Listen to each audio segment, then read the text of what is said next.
Hey, what's up YouTube? Ronnixphotography, and this is going to be an in-depth high-end skin retouching tutorial. And in this tutorial, we're going to be doing color grading, skin retouching, how to remove blemishes, how to do eye and teeth whitening, dodging and burning, and finally how to export very sharp and images just are not going to be changing in color after I've been able to save them or post them on social media. So make sure that you hit the like button on this video so that we can proceed. And I know most of you tend to watch and you don't hit the like button. Remember, when you hit the like button on this video, YouTube is going to recommend this to more people interested or willing to learn retouching in Photoshop. So make sure that you contribute to their learning process by just hitting the like button so that this video is recommended to most people out there. So we're just going to look at the image, and this is the image I shot a while back.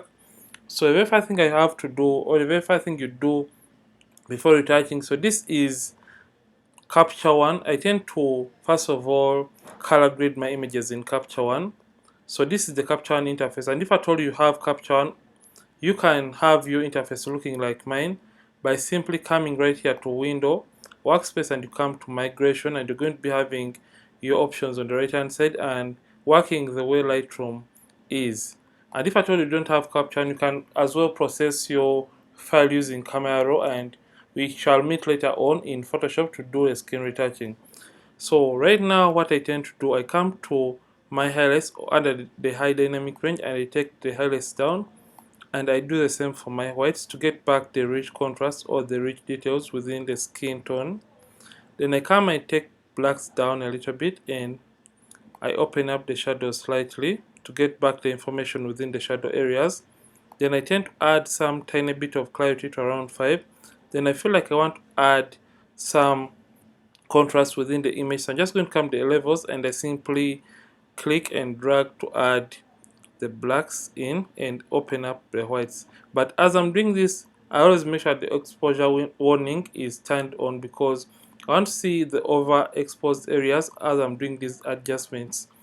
So if at all you don't have the exposure warning icon right there, just right click and you can come and customize your toolbar, and you can look for the exposure warning and you just activate it. And if at all you're lacking anything within these options, just simply right click here and you can come and add tool, and whichever tool you're missing you may be able to add it.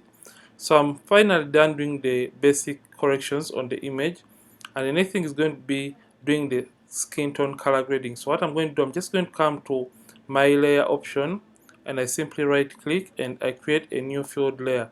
So it is on this layer that I'm going to be doing the color grading of this very image.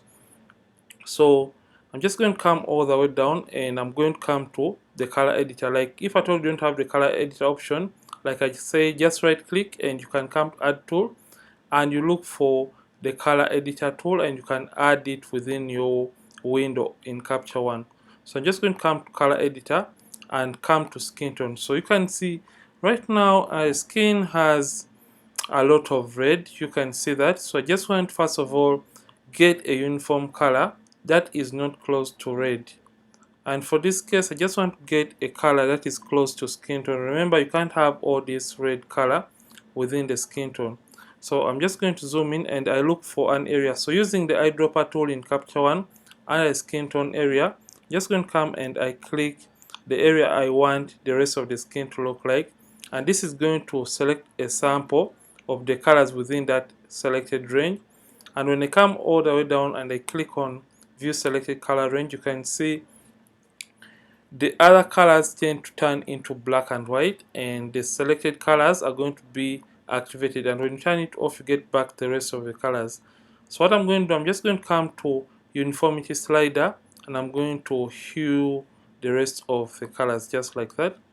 And I'm also going to hue the saturation, or take up the saturation just like that. And you can see in this way we are now getting rid of the reds within the skin tone. And you can use the same technique to have uniform skin color or skin tones for your images if at all you have varying colors within the skin tones. So we are now done doing this, and I feel like now the saturation is a little bit too much. I'm just going to come to the hue slider and I play around with the hue slider. So when I take it down, it's going to add magentas within the image, and taking it all the way up, it is going to add greens within the image. So I'm just going to do less of adding the greens to get rid of the magenta. Remember, the opposite of magenta is green. So when I take this towards the right hand side, it means I'm going to be adding more greens within the photo. So I think that looks good. And I'm going to come the saturation and simply reduce on the saturation. And this is close to what I'm trying to go in for. So just take down the saturation slightly. And I think this looks good. Just take it down slightly. Take it even more down, and I think this looks good and is close to the skin tone. So let's see the before and after that we have. This is the image after, and this is the before after. Right now we have color graded the image and it looks good and awesome. So I'm just going to turn off the before and after slider. So the next thing I want to do is come into the basic color corrections or the basic panel, and I'm going to come to the oranges, and I simply turn down the lightness of the oranges just like that to have a more concentrated feel of the colors, just a little bit, but that is a little bit too much. I think that looks good, and I'm going to hue the oranges towards my yellows just like that. And as we are doing this, you can notice that this has changed the original color of the lipstick, and the eyeshadow has been altered or changed. So you can see where we started and where we are right now. So I feel like I want to delete or eliminate the color grading from the lipstick and the eyeshadow. And in order to do that in Capture One, remember we are doing the color grading on a new adjustment layer. I'm just going to come and get my eraser tool, and with my adjustment layer for the color grading selected, I'm going to zoom in and hit M on the keyboard to activate my mask, and I'm going to simply start painting to eliminate the color grading from the lip area just like that, and it's going to leave the original color of the lipstick and not color grade the lips too.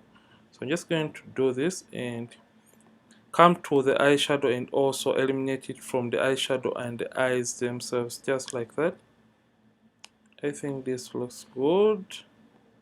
Come to the second eye and also eliminate that. And I think this looks fine and it looks great.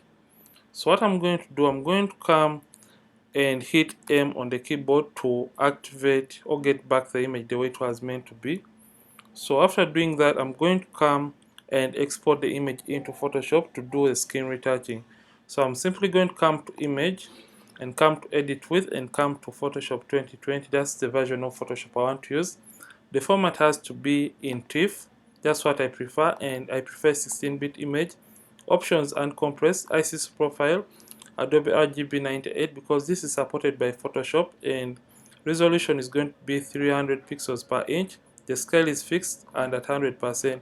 So I'm just going to come and hit edit variants in order to open the image into Photoshop so that we can do the skin retouching rather on this very image. So we're just going to wait for a few seconds and the image is going to open up into Photoshop for us to do the skin retouching on it.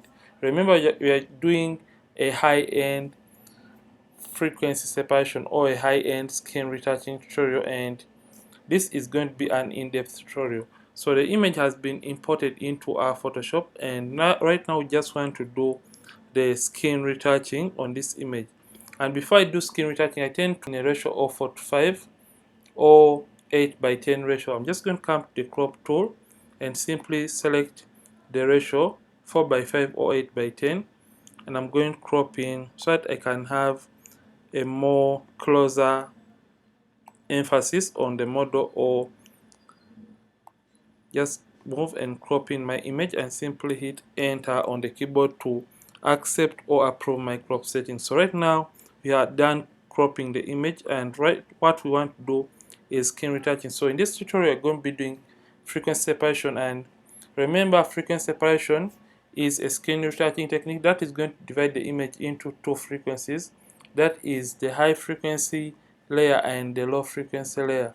Under the high frequency layer we usually have the textures or the details, and in the low frequency layer we usually have the colors or the skin tones of our photo or of our image. So for this case, we just want to come and create those two layers, that is the high frequency layer and the low frequency layer. So come to the background layer and simply hit Ctrl or Command J twice, and you're going to name this the low, since it is a low layer. We are going to name it low frequency, and we're going to name the upper layer into high frequency. So next thing that we want to do is coming to the high frequency layer, and first of all turn it off by clicking on the eye icon to deactivate it, and coming to the low frequency layer and selecting it. So in the low frequency layer, remember, we only want to remain with our colors or skin tones.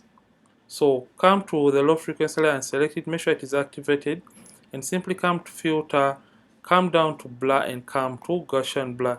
So when you come to Gaussian blur, this is where, or the most important step for retaining the most natural skin tones.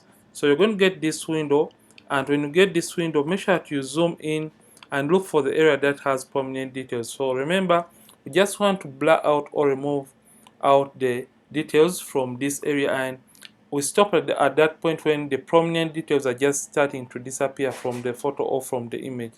So just come and start moving the radius. So you shouldn't cram this, but remember, the details we are losing out right now are the details that we are going to remain with in our final image. So just come the radius and start moving it just like that, up to a point when you're just starting to lose out on the details within the image. So I think 7 is fine for us. And when you zoom around the image, you can see every detail has completely been lost out, and the image turns to look a little bit blurry because the textures or the details have been blurred away from it. So just come and hit OK. So the next thing that we want to do is coming to the high frequency layer, and now for the high frequency layer, remember, we only want to remain with the textures or the details. So just select it and activate it by clicking on the eye icon. So come to image and come down to apply image. So when you come to apply image, remember, we only want to remain with the textures in the image, but what you should take into consideration is the bit depth of your image. So remember, usually you have 8-bit and 16-bit. So if at all you have 8 here, it means it is going to be an 8-bit image, and if at all you have 16 right here, it means that image is going to be a 16-bit image. So right now the source is the name of the image, as you can see here, and the layer, so we want to subtract or extract the textures or the details from the low frequency layer. So just come and select that low frequency layer, and now the channel has to be RGB, and for a 16-bit image the blending has to be add, opacity at 100%, the scale is 2, offset 0, make sure preserve transparency and mask are not checked, and come and check this invert option, make sure that you tick it. And when you do that, you're going to notice that the textures are going to be put on a layer that is gray in color, meaning it is going to be a 50% gray kind of layer, and it is going to only be containing the outlines, the details, or the textures. When I zoom in, you can see that quite well, and it is lacking colors generally. So meaning this layer is going to be our high frequency layer. But if at all you have an 8-bit image, or you have 8 right here, this is going to be a little bit different. So just come and make sure the invert option is not checked, change the blend mode to subtract, opacity at 100%, preserve transparency and mask are not checked, the scale has to be 2 and offset 128. Make sure the preview is checked and not the invert. Make sure invert is not checked and the preview is on, and you'll have the same results. But since this is a 16-bit image, I'm just going to put this back to add, opacity at 100, scale is 2, offset 0, preserve transparency and mask are not checked, and invert is checked, and simply hit OK. So right now you may be feeling like you have really destroyed the image, but here is where you have to pay maximum attention. Just come to the blend mode and change it from normal and change it all the way to linear light, and you get back the image the way it is meant to be. So meaning we are now done creating our high frequency and the low frequency layer. So right now what I want to do, I'm just going to put these two in a group by selecting both and hitting Ctrl Command, clicking on both layers and dragging them into this folder like icon to put them in a group, and double click right there, and I'm going to name this to frequency separation. So we are done separating the frequencies of the image, and when you see the before and after, there is no difference between our original background image and this group that we have divided the frequencies onto, meaning we have successfully separated the frequencies of this very image. So next thing that we want to do is coming down to the drop down icon and click on it. So just want to start retouching. So you can see, I hope you can see my tool. You can see it is like a cross-like icon. Let me just choose a layer right here. You can see when a tool you're using is a cross-like icon, it means that the caps lock key has been activated or has been turned on. So always make sure when you're doing the skin retouching, you turn off the caps lock key by just clicking on that key, and you'll get back the tool in the format it is meant to be. So right now in the frequency separation layer, remember when you're doing our frequency separation or skin retouching, we usually work more on the low frequency layer to blend the transitions or to have even transitions within our image, and those transitions are usually in the colors or the skin tones, and that is why we have just selected the low frequency layer. So what we want to do, just want to get a tool that is going to enable us to blend or even out those transitions within the skin tones or the skin tone color variations, and that is going to be the mixer brush tool. This tool is a mixer brush tool and not an ordinary brush tool. So just come and right click under the brushes. I'm using Photoshop 2020 and my brush is right here, and that is a mixer brush tool. And if at all you have older versions of Photoshop, you may find your mixer brush tool around right here. So just want to set up the mixer brush tool to give us the best transitions as we're trying to paint through the model's skin and blending the skin tones. So just come and make sure you set it right. Make sure the hardness is at 0%, and make sure it is a clean brush. So we have two options right here. The first one is load the brush after each and every stroke, and the second is going to be the opposite, which is clean the brush after each and every stroke. But remember, when you're trying to paint within the skin, we are dealing with different colors, meaning the brush has to be clean because we don't want to carry a different color from here and paint it right here. That's why we have select this option. And the weight, I prefer using a weight of 9. Load 75, mix 90, and the flow 100. Make sure sample all layers is not checked or marked. And some people prefer to use 30 all through, but I prefer 9, 75, 90, and 100. So make sure sample all layers is not checked, because when you sample or tick this area and you start painting when you're selected on the low frequency layer, it means this tool is going to also be sampling the textures and painting them into this layer. Let me show you what I'm trying to mean. So when I left click and start painting, you can see it is creating that unnecessary texture within this area. Command Z to undo. So make sure sample all layers is not checked and just turn it off. So right now we are done setting our brush, and the next thing is going to be brushing through or evening out the skin of the model. And in order to do that, we're just going to come and use a technique of turning off the high frequency layer. There are various methods that you can use, but I find this really effective. Or you can as well create a black and white layer on top of the high frequency layer to see the unevenness within the skin tone transitions. So right now I can see those uneven skin tone transitions, and I'm going to start painting. So I left click and I move my mixer brush tool in the direction of a particular area. So I'm simply left clicking and moving my cursor around just like that, and come this side and also paint just like that, and come the forehead and also paint. I'm just following the way a particular area is shaped as I'm painting through, and as we're doing this, you're noticing that the image is turning out to look plastic, but that is the right way to do it because we have just turned off the texture layer, meaning we are just blending the colors or playing around with the colors while we are painting through using the mixer brush tool.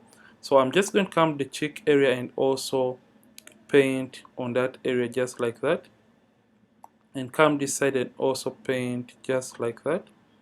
So I'm basically trying to paint colors that are looking alike, and where they are transitioning between maybe the shadows and the midtones, I'm just going to paint that area so that I can have a smoother transition within those colors, and I'm moving my brush depending or according to how an area is shaped. So when I turn on the texture or high frequency layer and I turn on the group, you can see the before and after for just those few strokes of a brush. So I'm just going to do this on the rest of the image, just like that. And I hope you're loving this, and if at all you're watching and haven't liked this video, make sure that you hit the like button and reduce on the size. So you can either increase on the size, make sure that you increase on the size of a mixer brush tool by using the bracket keys on the keyboard, and the left bracket is going to reduce on the size. You don't have to use a big tool all through. Make sure you be playing around with the size of a mixer brush tool depending on the area you're trying to work on in the image. So just going to blend just like that, and come right here and blend this other side. So I'm basically trying to mix colors that look alike. So I'm just going to mix that like that, and come this other side and also blend those uneven skin tones. And you can see that it is really an effective way to do skin retouching. So I'm just going to mix these areas and come the eyeshadow and also blend the tones right there. So don't mind if at all you miss out on some areas, because I have another technique that is going to be refining the image even better for the areas you may have missed out to blend using a mixer brush tool. So, and as you're mixing, make sure that you don't over zoom in like this, because in this way you won't be seeing the uneven tones. So make sure you zoom in a reasonable ratio. I think this looks good. So come right here and also blend the neck area just like that, and this looks good. And make sure skin retouching is done on every area that has skin, and you don't leave out other areas. You can see the hands right here have also to be worked onto. Just come and work on those areas just like that, and come to this other hand and also blend the transitions just like that using a mixer brush tool. So you're trying to blend colors that look alike in this photo or in this portrait. Just mix those areas, come to the fingers and also work on them. Remember, we are trying to even out the transitions within every area that has skin. So come to the other hand right here and also work on it. So I'm basically using a mixer brush tool and left clicking and moving around just like that. And I hope you're really understanding each and everything I'm doing in this tutorial. So let's just mix or blend the transitions right there, and I think we are done doing this, and turn on the high frequency layer. So when I zoom out and I toggle on the frequency separation group, you can see what we have just done. And if at all you feel like you can work with this turned on, you can as well work with it turned on just like that. So next thing I want to do, I'm going to come to the low frequency layer and get another tool that is known as the Lasso Tool. Or you can use L on the keyboard for a shortcut.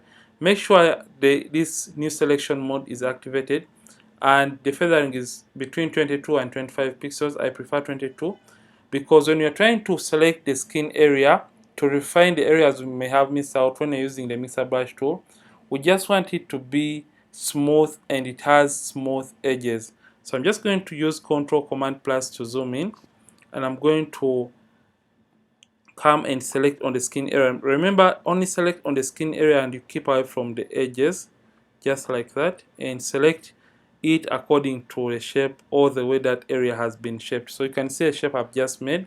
Then we are going to come right here to filter, blur, and come back to the Gaussian blur. So in this case, just move the radius up to the point when you feel like you're getting the best out of your skin texture. And I think at around 20.4 or 21 we have the nice skin texture. Or alternatively, I found out another hack that you can use. Remember, we had the radius of 7. So whichever radius you may have used when you're doing your frequency separation, just multiply that radius by 3 and just type in that value, and that is going to be giving you the best skin or natural skin texture. So I'm just going to multiply 7 by 3, which is 21, and I'm just going to type in 21, and you can see it has really done a perfect job, and simply hit OK, use command minus to look at the textures from a distance, and that looks fine. So I want to apply that to the rest of the image. So come and start making shapes. So just come to this area and make that shape. Right click and come to Gaussian Blur. And when you feel like the effect is too much, you can simply right click on that selection and come to fade Gaussian Blur and reduce on the effect or the opacity of that Gaussian Blur effect on the image. So I'm just going to be doing this on the rest of the image.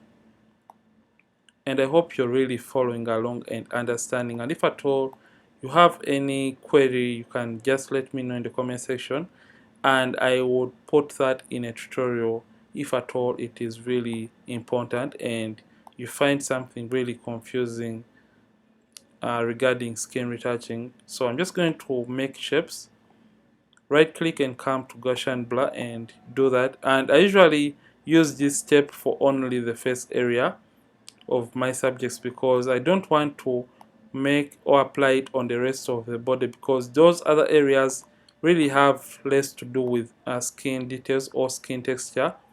So that's why I tend to only apply it on the face area.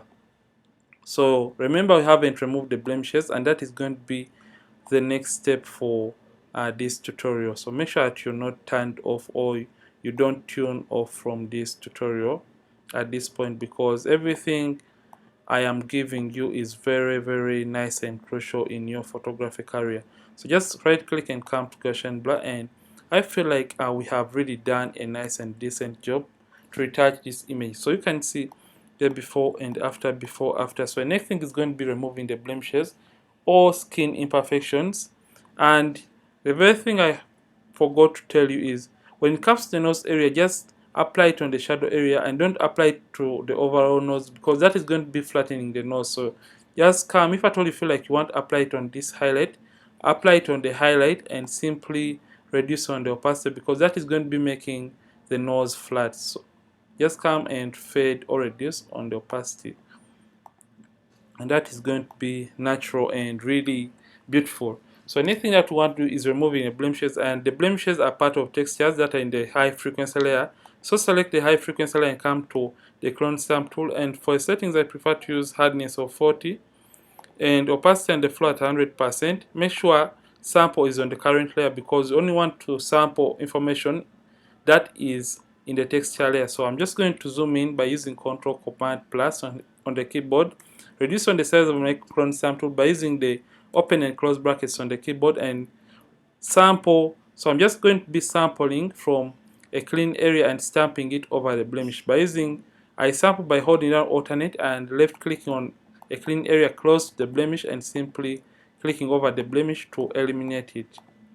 That is what I'm going to do for all the blemishes in this image, and within a few seconds we are going to be done, and we are going to be hitting the next subject for today's tutorial. And hope it is not getting long, and I just hope you're really understanding and following along. So let's just do this and clean up or remove these imperfections from the model skin. Remember, blemish removal contributes over 70%, I should say, to your overall skin retouching. And the more blemishes you leave in your images, the more people are going to zoom in and really judge you as a retoucher. So make sure that you clean up or remove every imperfection within the image, and you don't give I should call them haters that room to look and judge your retouching. So make sure that you clean up every visible imperfection or every invisible blemish in your images. So I'm sorry if at all you can hear any background noise. I'm just trying to work and someone is also working. So I'm just going to clean up these blemishes, and we are almost done cleaning up or removing the blemishes or skin imperfections. So I'm just going to use command minus to zoom out and look for these tiny blemishes and also eliminate them from the image, and look around the photo and look for other blemishes. We have a blemish right here, and eliminate it. So we are done doing the skin retouching and removing the blemishes. So Using this, you can see before and after so far. So the next thing is going to be dodging and burning. So basically, we're going to be doing global dodging and burning, and global dodging and burning is more of enhancing the highlights and the shadows. Remember, when you're doing frequency separation, it tends to flatten out the image, and we tend to lose out on the details or the original shape of the face of a model. So what we want to do, we're just going to be coming the curves adjustment layer. Remember, dodging and burning is enhancing the highlights and the shadows, and when we are dodging, we'll be enhancing the highlights, and when we are burning, we enhance the shadows. So just going to come to the curves adjustment layer and click right there. Make a midpoint and brighten. Don't take it overboard, just brighten up a little bit and close that, and make sure this is selected. Hit Ctrl Command I to invert. Remember, in Photoshop, black hides and white reveals. That's why when this layer was white, we were looking at the effect in the photo, and when it is black, we can't see the effect anymore. So I'm just going to double click and name that to Dodge, and I'm going to do the same for the burn. So come back to the curves adjustment layer, click in the middle and drag down to darken, and I'm going to name this layer burn. So make sure a white mask is selected, hit Ctrl Command I, double click, and I'm going to name this to burn. So I'm just going to put these two in a group, hitting Ctrl Command and clicking on both and dragging them into this folder, put them in a group, and I'm going to name this group D and B for dodging and burning. So I'm going to open this group, and I'm going to first of all select our dodge layer and come under the brushes. Make sure I turn off the caps lock key to get back the brush looking like a circle. Right click and get a brush, and now the opacity I'm going to be using right now is going to be around 10%, and I'm going to be painting every area that has highlight using a white brush, meaning you have to be having white and black. Make sure white is on top, and in order to reset, you can use a click of these small boxes to have black and white, or you can use X on the keyboard to toggle between black and white, or you can use this arrow. So make sure white is on top and simply zoom in slightly. Make sure you don't over zoom in, and now start painting on the areas you just want to enhance, or the highlights that you want to enhance, just like that. I'm simply enhancing those areas by painting using our white brush. So I'm just going to enhance that area and brighten up this area on the cheeks and brighten up on the forehead using my white brush, just like that, and come and enhance this even more. Then brighten up here and increase on the size and brighten up here. So I'm basically trying to paint through the areas I feel should be brighter in this photo. So I'm just going to do this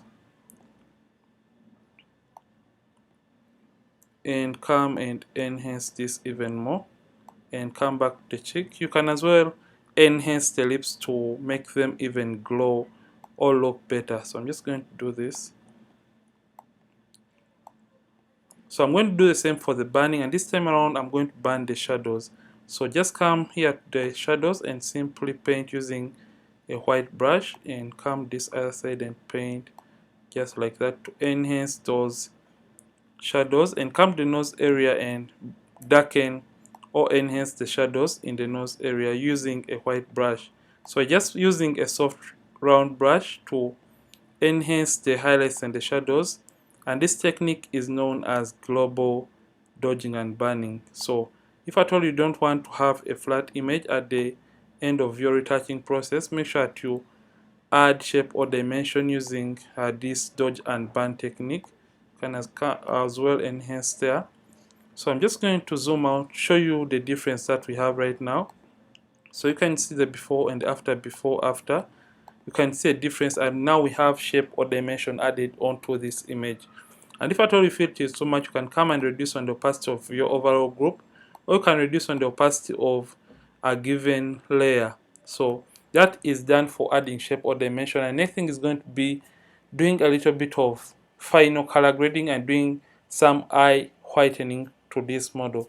So just going to create a stamp visible layer by hitting Shift Alternate Command E on the keyboard to create a stamp visible layer, and this is more like a screenshot for everything that we have done to the image. And come to filter and come to the camera raw filter.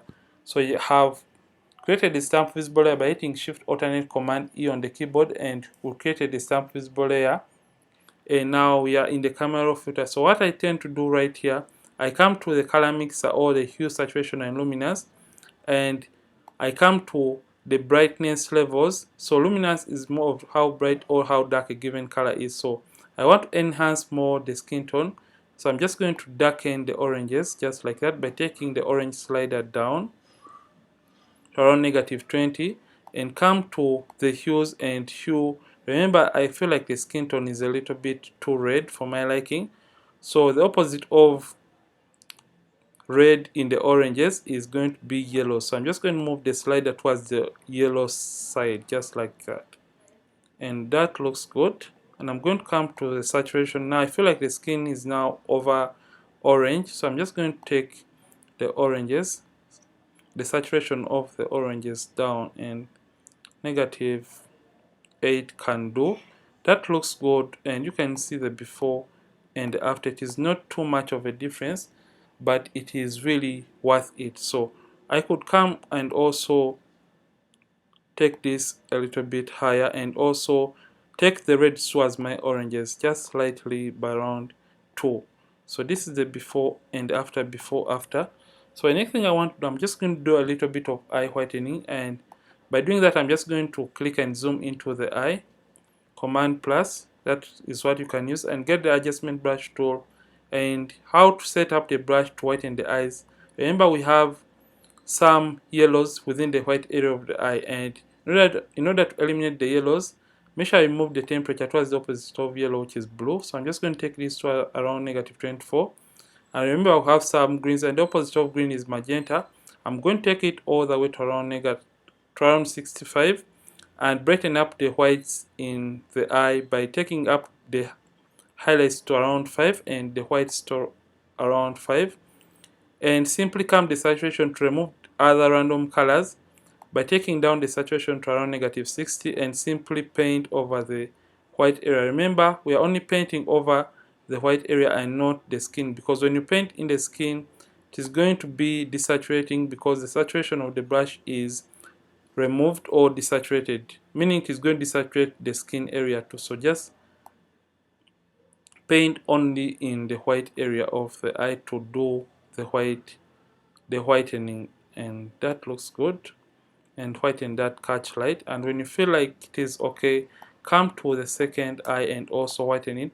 So you can use the same method for eye and teeth whitening, so it doesn't really matter. So you can use the same for eye and teeth whitening. So just come and whiten that, Command minus to zoom out, and this looks good. So what I'm going to do is show you the before and after, before after. So right now I'm going to open the image back into Photoshop, but I feel like it is a little bit saturated. I'm just going to come to my basic adjustments and simply take the saturation down a little bit to around -2 and open the image back into Photoshop to do the final color grading. And in order to do this, I'm just going to come the black and white adjustment layer and come and change the blend mode to multiply, and close this, and come the opacity and take it down just like that. And I'm going to take it to around 10. 10 looks good.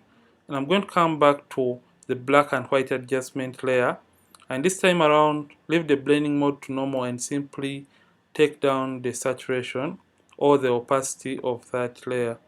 I'm just going to leave it at around 13. 13 looks good. And now you can see what we have right now, and the image is looking really nice and beautiful. So I feel like I should add a little bit of contrast within this image by coming to the brightness and contrast and simply turning up the contrast of this image to around, let's go with around contrast of around 10. 10 looks good. And now I feel like I should add a little bit of color grading. So this is more like of a personal preference. I'm just going to come to my selective color and come to the blacks. So just come to the blacks and simply take, I feel like I should just add that kind of bluish feel within the image. up to around -3, and that is fine for me.